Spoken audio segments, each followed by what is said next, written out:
চিরসবুজ অরণ্যের মাঝে দুই বন্ধু বাস করে।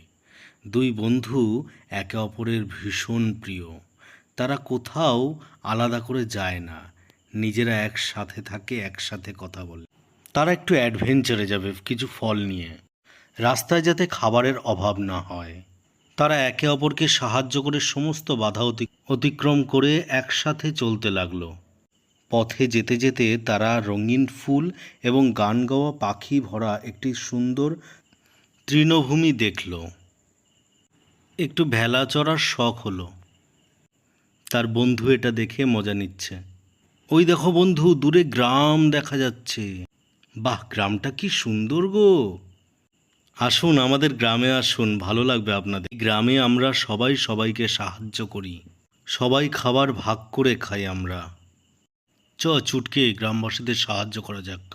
জো হুকুম মহারাজ। দুঃসাহসিক গল্প চলছে। একটি ভয়ঙ্কর গুহার মধ্যে দিয়ে যাচ্ছে এরা। তাহলে এবার কি বাড়ি ফেরার পালা আপনাদের? তো বটেই, আপনাদের জায়গাটা খুব ভালো লাগলো। নিশ্চয়ই আবার দেখা হবে আপনাদের সাথে। আমাদের অ্যাডভেঞ্চারটা দারুণ লাগলো কিন্তু বল। নিশ্চয়ই আবার যাব কোথাও একটা অচেনা দেশে, নতুন কিছু দেখার আশায়। এভাবেই তাদের গভীর বন্ধুত্ব থাকলো চিরজীবন।